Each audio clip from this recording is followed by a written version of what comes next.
capsized in the Brahmaputra River near the Muklamua area. The overcrowded vessel carrying around 100 passengers including school and college students was en route from Peradara ferry ghat. When it overturned, at least 3 people including 2 students are reported missing while several others were rescued by locals using motorized boats. Rescue operations by the NDRF and SDRF are ongoing.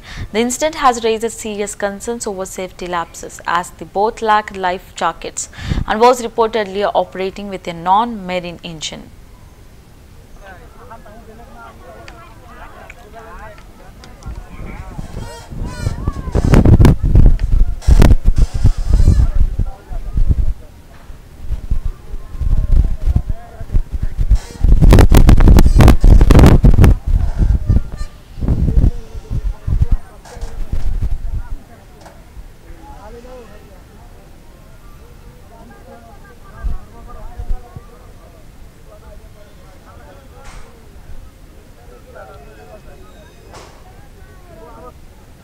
নাওৰিয়াও আছে এখন নাওৰ মই যদি নাওৰিয়াৰ কাষত যাব বিচাৰোঁ সম্ভৱ হয় যদি মই নাওৰিয়াৰ বাইক ল'বলৈ চেষ্টা কৰিম অকণমান যদি মোৰ